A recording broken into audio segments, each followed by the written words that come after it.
Muy buenas tardes, mi nombre es Ligia Mendoza, soy estudiante de la carrera de Pedagogía del Sistema de Educación a Distancia y hoy tenemos una actividad con lo que es la licenciada de la asignatura de Pedagogía General, lo cual consta de defender lo que es un tema en común. El tema del que voy a estar defendiendo es lo que son los tipos de educación desde lo que es la época precolombina hasta la contemporánea, formando lo que es una línea de tiempo en todos estos tipos de educación.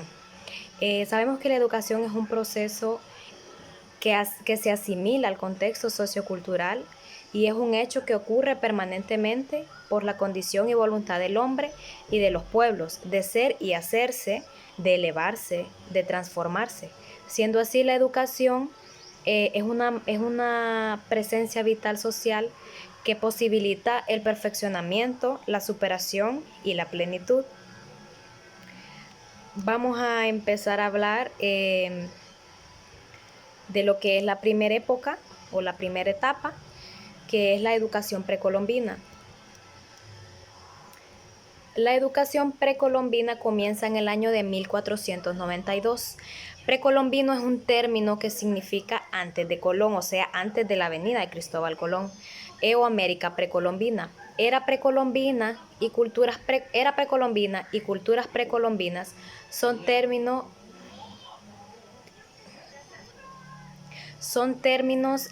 eurocentristas utilizados a partir del siglo XIX para referirse tanto a las culturas de América antes de la llegada de Cristóbal Colón en 1492 como el periodo protohistórico en que se desarrollaron. En la América precolombina se desarrollaron cientos de culturas y decenas de civilizaciones originales a lo largo de todo el continente. Las consideraban altas culturas precolombinas, surgieron en Mesoamérica y en los Andes. De norte a sur podemos nombrarlas en aztecas, mixtecas, mayas, muisca, moche, nazca, tiahuanaco, cañaris, cañaris e inca, mapuche, entre otras. A continuación les voy a mencionar lo que son algunas de las educaciones que se desplazan en la educación precolombina. Tenemos lo que es la educación azteca.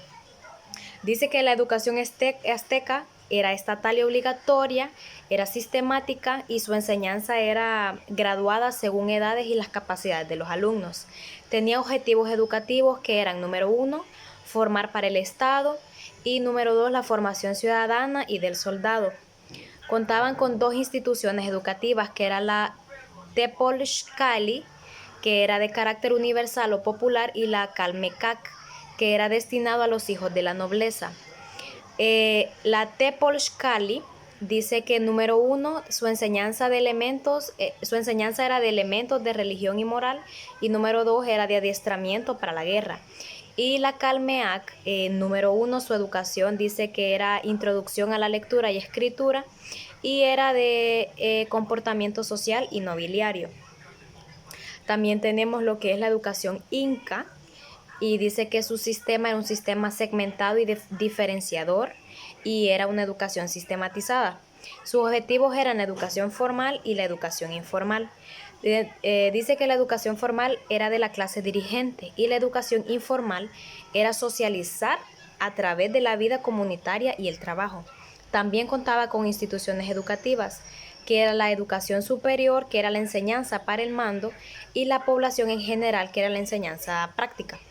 Dentro de la educación superior se encontraba, número 1, se encuentra todo el saber teórico y práctico. Y número 2, contribuye a formar la clase dirigente.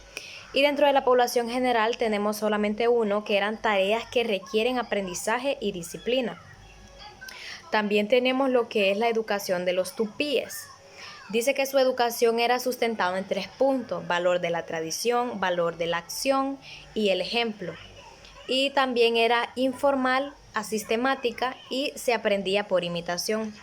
Constaba de 2 características, que era función social, sus 2 características. Pero la función social tenía como desenlace la preservación y valoración del saber tradicional y mágico religioso. Y la función social tenía 2, desenlaces, que era número 1, la transmisión de conocimientos, y número 2, la selección y promoción de dirigentes. Ahora vamos a hablar un poco de lo que es de lo que fue la época griega. La época griega comenzó en el año 1200, que fue antes de Cristo. Bueno, la educación griega dice... Bien, la educación griega es base fundamental de la educación actual, por la cual desde varios siglos antes de Cristo indican rasgos que aún en estos tiempos se siguen repitiendo. Podemos observar y guiarnos sobre estos parámetros para poder analizar la influencia de la educación sobre la sociedad, su impacto, así como su evolución, la importancia a quienes se dirigía, quienes la impartían y la importancia de las diferentes áreas de estudio. Dice que surgió en el siglo VIII en Grecia. En un principio dice que se encontraba la educación separada según las clases sociales. Para la clase dominante, la formación para el poder, o sea, pensar o decir y hacer. Y para la clase dominada teníamos lo que era la imitación de oficios familiares. Dice que dentro de las dos educaciones arcaicas hay dos personajes fundamentales para la construcción de una educación en Grecia, que era Homero y Hesíodo. El primero, llamado Platón, que era educador de toda Grecia, hace unión entre el hacer y el decir, afirmando que sus momentos de aplicación de estos dos, pues en la juventud hay seuquerreros y en la vejez políticos. Por otro lado, Hesíodo toma enseñanzas que constituyen un patrimonio de sabiduría y de moralidad, por la cual ambos trabajos llegan a ser modelos ideales de educación. También dice que con dichas condiciones culturales se presenta un conflicto entre excelencia por nacimiento y la excelencia adquirida, por la cual aparece otro modelo, que es la aculturación, surgiendo la educación a través de la música y la gimnasia, en donde la primera es la enseñanza de patrimonios culturales, mientras que la segunda se entiende como la preparación de guerra. Y es aquí donde vemos plasmados los objetivos de la culturalización moral, religioso y patriótico. Tenemos tres aspectos fundamentales, que número 1 dice que la educación era de carácter obligatorio, comenzaba a los 7 años y excluían a las mujeres que quedaban recluidas en el ámbito doméstico, o sea, las mujeres no tenían derecho a estudiar, las mujeres estaban sometidas a una cultura donde la cocina era el todo para ellas, ¿verdad? Y tenemos la número 2, que dice que los primeros años se enfatizaban en el endurecimiento corporal a través de un rígido entrenamiento. Según Weinberg, eran frecuentes los castigos duros al punto que un padre podía entregar a sus hijos rebeldes. O sea, los podía dar a otras personas que los educaran, me imagino, o que trataran de darles una educación mejor que la que él estaba proporcionando, me imagino, en castigo. Me refiero, perdón, en castigo, porque esa era la forma que ellos utilizaban. Y tenemos la número 3, que dice que a partir de los 18 años se intensificaba el entrenamiento, o sea, era peor. Quienes tuvieran dotes para la guerra serían oficiales. Otros se dedicarían a la religión o a la práctica del deporte. Aquí vemos cómo en estas épocas se va limitando lo que es la educación libre, ¿verdad? Entonces ellos tenían que estudiar lo que las demás personas les imponían estudiar, no era lo que querían estudiar. Una, porque en aquella época no teníamos las opciones que tenemos en este tiempo. Ahora vamos a hablar un poco de lo que es la época romana, la educación romana. Esta surgió lo que fue en el año 29 a.C. Dice que los romanos llevaban a cabo su educación al margen de Grecia. Es una educación de carácter familiar, con influencia decisiva de los padres, ya esto involucra más a la familia. Orientación laboral de tipo campesino, ideal colectivo de consagración al servicio del Estado. La gran autoridad y el poder eran atribuidos al padre y la relevancia de que la madre era rodeada. Para los romanos, la familia era el ambiente natural apropiado para el desarrollo y la formación del niño, o sea, el hogar era la mejor institución escolar que ellos podían tener. En esta primera época los educadores natos son el padre y son la madre. donde el padre es el verdadero monarca del hogar, o sea, es aquel que lleva las riendas, quien toma decisiones, y tiene derecho de vida o muerte sobre los hijos, y que se verá reflejado en el territorio educativo. Un dato importante es que dice que cuando nacía un niño, primero se presentaba al papá, quien decidía aceptarlo o no. Una vez aceptado, pasaba la responsabilidad de la madre, quien se cargaba de criarlo, o sea, ya la parte más difícil le tocaba a las mujeres, ¿verdad?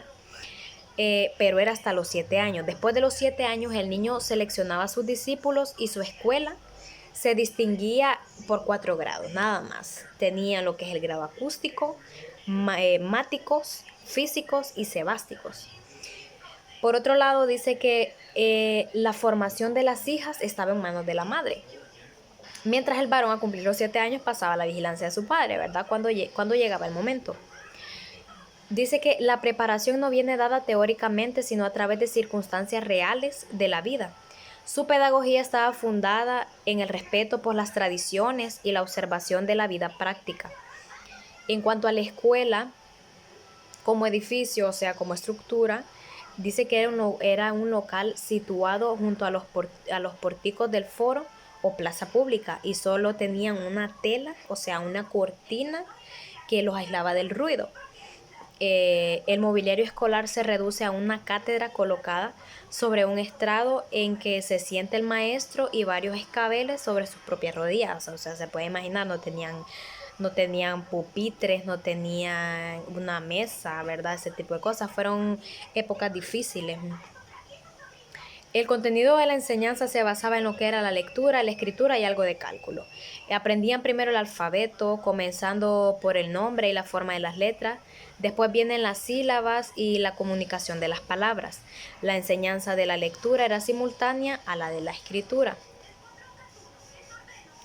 Y tenemos que la escuela de gramático secundaria era menos frecuente que la primaria, pues a ella solo acudían los hijos en ocasiones, los hijos de las mejores familias, ¿no? De las familias poderosas, de las familias que podían. Las clases también se impartían junto al foro, dice, y el contenido de la enseñanza, por un lado, era el estudio teórico de la lengua y la explicación de los poetas clásicos.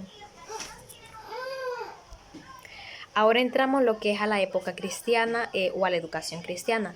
La época cristiana comienza en el año 753 después de Cristo. Con la aparición del cristianismo cambia el mundo de la historia occidental, prescindiendo de las circunstancias teológicas. Aquel arranca históricamente de la religión hebraica y de la cultura helénica. De la primera recibe los libros del Antiguo Testamento y la emoción religiosa. Y de la segunda tenemos lo que es la visión filosófica y la actitud ética. La primera educación cristiana se desarrolló dentro del Imperio Romano y convivió durante cerca de 5 siglos. La educación cristiana se realizó en los primeros tiempos. Los educadores fueron Jesús mismo, los apóstoles, los evangelistas y en general los discípulos de Cristo. Es una educación sin escuelas, como lo fue la judaica, no sé cómo se pronuncia ahí. En general, todas las religiones en los primeros años de existencia. Surge una forma apropiada de enseñanza con carácter pedagógico, sino religioso, de preparación para la vida ultraterrenal y más concretamente para el bautismo, que se da lo más en la edad adulta. Entonces surge la instrucción catequista creada por la iglesia misma o por los delegados especiales que instruían llamados catecumenos.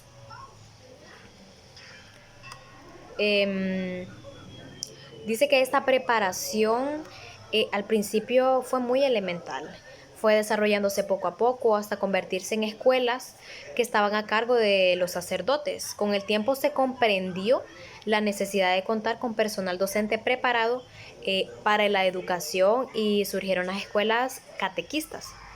La primera de las escuelas fue la Escuela Alejandría, creada hacia 179 por Panteneus. Más adelante surge un tipo nuevo escolar, que es la escuela episcopal, para la formación de eclesiásticos. En estas escuelas se daba una instrucción superior a los aspirantes a la iglesia, o sea, diáconos, sacerdotes, etcétera. Consiste en la enseñanza de la teología y el servicio eclesiástico. Finalmente, después de la invasión de los bárbaros, nace la escuela parroquial o presbiteral y la escuela en las iglesias rurales. Continuamos ahora con lo que es la educación media, que esta nace en el año 476 después de Cristo. Nace con lo que es la caída del Imperio Romano de Occidente y se destaca por el fuerte influjo del cristianismo y la religión. Dogmas de la iglesia, los principales lugares de estudio fueron las escuelas monacales y las palatinas. Las primeras estaban situadas en los monasterios y en ellas se preparaban a los alumnos para la vida religiosa. Normalmente constaban de dos escuelas, la interior, que era únicamente para los futuros monjes, y la exterior, que preparaba a los futuros sacerdotes. El intercambio de ideas entre ambas ayudó a consolidar la enseñanza monacal dirigida por eclesiásticos. Para los estudiantes no tenían que ser sacerdotes. Dice que los niños de la realeza eran educados por profesores de la iglesia y la corte real. Según el protocolo de la corte, esto consistía en aprender a leer, a escribir, a luchar y a montar a caballo. Pero su educación empezaba por empezar a comportarse como miembros de la casa real. Por otro lado, los nobles eran educados por nodrizas y sirvientas. Estas eran supervisadas, oigan bien, por una directora con buena educación. Su cometido era convertirse en valiosos caballeros, o sea, tenían un objetivo en común, educarlos siguiendo estos protocolos para convertirlos en valiosos caballeros, ¿no? Con todos los estigmas. Cuando los hijos de la aristocracia cumplían los 7 años, se encontraba a un tutor para seguir con la educación del niño, o sea, no lo dejaban hasta ahí. En casa, con la educación del niño en casa. No iban a escuela, sino que en la casa. La escuela era la casa. O bien se envía a casa de otro noble superior para que el aprendizaje del niño tuviera más nivel. O sea, o lo educaban en la casa o lo mandaban a la casa de un noble para que la persona que le enseñara al niño noble también le enseñara a este niño. Ahora vamos a lo que es la educación en la edad moderna. Esta nació en el año de 1453. Históricamente se conoce como una de las etapas en la que se divide tradicionalmente la historia, extendiéndose desde la toma de Constantinopla por los turcos en el año de 1453 hasta el inicio de la Revolución Francesa en el año de 1789. En este periodo destaca algunos aspectos. Número 1 tenemos la invención de la imprenta. Número 2 tenemos el descubrimiento de América. Tenemos el Renacimiento, la Reforma Protestante y la Contrarreforma Política. Conforme transcurrían los años, las ciudades fueron creciendo. Y es así como durante el periodo medieval, ya en el siglo XVI creo, Europa presenta un gran desarrollo urbano. En la etapa infantil, el aporte de los padres era esencial. Estos tenían que respetar las etapas progresivas del niño. Ya en el siglo XVI, entonces el anterior al siglo XV, en el siglo XVI se aconsejaba que la educación fuera pública y gratuita. Hasta ahora era la iglesia la que monopolizaba la enseñanza, pero ahora esta institución va perdiendo influencia a favor del humanismo. Los estudios, dice que los estudios ahora se centraban en el hombre. Serían más reflexivos y prácticos con la intención de formar al estudiante como un individuo libre. La enseñanza comienza a ser más abierta y no solo reservada para los ricos. O sea, aquí podían entrar las personas pobres o las personas nobles que querían estudiar, porque recuerden que a los ricos les daban unas prórrogas y los pobres tenían otras prórrogas. O sea, a los ricos les daban los mejores protocolos de estudio y a los nobles les daba, como decimos, lo que sobraba. Las materias aprendidas eran las letras, incluyendo el griego y el latín. las artes y las ciencias. A todo esto se le sumó después la dialéctica y la retórica. Se intentaba que el alumno acumulara la mayor cantidad de conocimientos posibles memorizándolo todo. Se enseñaban los clásicos, sobre todo Platón y Aristóteles, y la religión se siguió estudiando, pero ahora desde un punto de vista menos dogmático. La educación en la edad moderna de la mujer, vamos hablando, va evolucionando positivamente, pero su formación intelectual casi siempre es autodidáctica, ya que había centros educativos en los que las niñas podían educarse. Y aún desde el siglo XVI, las jóvenes podían ir a las escuelas de primeras letras con niños. En la práctica, esto apenas era aceptado, o sea, no reciente aceptaban que niños y niñas estuvieran estudiando juntos, porque niñas en un lado y niños en otro. Entonces, recién se aceptaba esto. Las aulas estaban muy mal preparadas para dedicarse al estudio.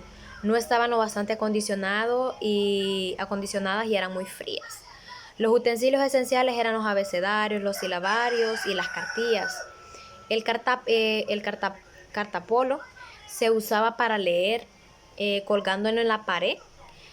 Para una lectura común, en un nivel más alto se utilizaban manuales y libros de todo tipo, siendo los cantones los más famosos. Con el paso del tiempo surgieron las escuelas de oficios. En ellas aprendían los adolescentes un trabajo en concreto. Esto se hacía tanto en escuelas como en talleres. Por otro lado, la enseñanza secundaria se aprendía en las escuelas de gramática. Aquí se daban muchas asignaturas, siendo el latín la más importante. De la enseñanza universitaria quedaban fuera las mujeres. Aquí no incluían las mujeres en lo que ya era una educación superior. Y personas inferiores socialmente, o sea, quedaban aparte. Y aquí solo entraba la gente rica, la gente con poder. Eran muy conservadoras respecto a las nuevas ideas, lo que frenó múltiples avances científicos gracias a esas conservadoras ideas. Y esto iba a durar hasta que la iglesia perdiera el control de las universidades. Bueno, ahora vamos a hablar de la última educación, que ya para cerrar, que es la educación contemporánea. La educación contemporánea, nace en el año de 1789. Es el nombre que se le otorga al periodo histórico comprendido entre la Revolución Francesa y lo que actualmente hoy vivimos.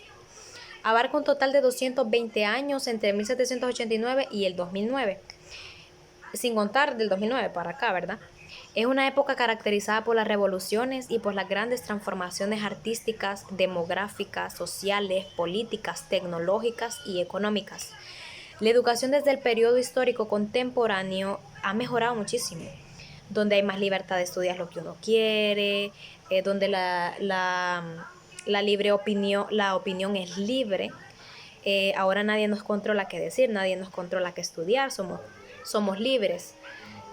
La educación en la educación en la edad contemporánea abarca elementos que benefician y brindan apoyo en las diferentes áreas del conocimiento, como lo es la integración de lo que son las nuevas tecnologías de la información y comunicación, que al ser bien utilizadas eliminan las barreras al acceso a nuevos conocimientos. Otro aspecto a destacar en esta edad es la discriminación presente en las aulas de clase, debido a la inserción de personas de diferentes culturas y estratos económicos y a la falta de educación en valores, ya que en ocasiones solo se tiene presente el impartir nuevos conocimientos y no la educación en valores. Actualmente creo que las escuelas muy poco practican lo que es la educación en valores morales. Creo que es muy importante enseñarle a un niño desde el kinder, aún a nosotros los jóvenes en la universidad, lo que significan los valores morales, ya que el valor moral es aquel que nos forma como profesionales, forma nuestra integridad, enriquece nuestro conocimiento y nos ayuda a que en un futuro que nos toque enseñarle a niños o a jóvenes o a adultos, poderles inculcar los mismos valores, ¿verdad? Dice que además se observa la falta de conocimiento de algunos jóvenes con respecto a la reutilización de materiales y la utilización de aparatos que perjudican y desgastan el medio ambiente, ayudando a la contaminación del mismo. La educación juega un papel muy importante en nuestras vidas, Desde que nacemos hasta que morimos, la educación ha sido de vital importancia. Por esta razón es necesario que reflexionemos sobre el pro y sobre el contra que tiene la educación. Venimos hablando desde aquel tiempo hasta la actualidad de ahora. Bueno, aquí arriba, esperen, aquí. Bueno, con el pasar de los tiempos, la educación ha venido evolucionando. Como bien sabemos, antiguamente la educación era más estricta.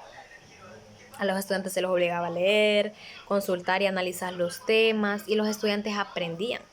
Actualmente se pasa con la llegada de las nuevas tecnologías y los estudiantes se volvieron perezosos. Ya no se lee, solo se busca y se copia, ya no se analiza. Ya se perdió todo eso, ya ahora todo lo encontramos más fácil con lo que es la vida virtual. Y ya perdimos la cultura de buscar en una enciclopedia, de buscar en libros, ya todos, hasta los libros están virtuales. La edad contemporánea genera un cambio a nivel global en todos los aspectos del ser humano que nos liberaron de las cadenas de la geografía. Descubrimos nuevos horizontes y creamos tecnologías que dieron paso a nuevas formas de comunicación. Sin embargo, no todo esto, no todo esto hecho no todo este hecho, generó soluciones, sino que dieron paso a grandes problemas de nuestra sociedad. Pero sobre todo las cosas, la educación fue la más afectada. La relación se basa más en la educación, no, perdón, la relación se basa más en la educación del estudiante y del docente. Esta se ve afectada por el acceso a nuevos conocimientos, pues el profesor dejó de ser la persona que más sabía, la persona que tenía más conocimiento, lo cual llevó al estudiante a perder lo que es el respeto. Le perdió el respeto, lo que es al docente, por poder encontrar en el internet lo que él explicaba. Entonces, después de la Revolución Francesa, la educación ha tenido varios cambios. Uno de ellos se basa en la forma o metodologías que se utilizaban para la enseñanza, pues los recursos que se utilizaban se encontraban en su propio alrededor. Y desde ahí empezó a darse la diferencia de igualdades, pues las personas no tenían derecho a estudiar, suceso que no ha cambiado hasta el día de hoy. Los instrumentos de enseñanza eran pocos y gracias a la revolución industrial se fueron creando artefactos tecnológicos que facilitaban la forma de enseñanza. Temas como la ciencia, la tecnología, fueron implementados hacia los estudiantes y fueron llamando más la atención. Bueno, ya para finalizar, solo quiero mostrarle el link. No tuve tiempo de hacer la exposición como yo quería, porque por problemas de salud yo le expliqué y quería hacer la línea de tiempo en una cartulina para poder explicar mejor todo lo que estaba hablando, pero aquí en el informe va la línea de tiempo. Espero que le haya gustado, espero que haya comprendido un poco, y voy a cerrar con una corta reflexión, y es que la educación ha tenido avances, ha tenido grandes avances desde aquellas épocas hasta hoy, avances que quizás actualmente nos vienen afectando como estudiantes, hablando de las tecnologías, ya que, ya que es algo que nos vuelve perezosos, es verdad, es una realidad. Porque muchos estudiantes ahora, me dejaron tal tarea, entonces busco en Google, copio, pego y chas, se la manda al licenciado. Y el conocimiento y el aprendizaje. Entonces todo eso se pierde. Damos muchas gracias a por lo menos mi grupo y yo y personal a lo que es este método que la universidad nos está brindando de no perder nuestro periodo respecto a la emergencia sanitaria que tenemos. Le doy muchas gracias a usted por su comprensión, porque ha sido una licenciada a todo dar. Muchas gracias y espero haber podido defender lo mejor posible este trabajo. Sé que tenemos varias presiones, pero esas no son excusas para recortar nuestro conocimiento, ¿verdad? Entonces, muchas gracias, Lig, y muchas bendiciones, y que pase buenas tardes. Gracias.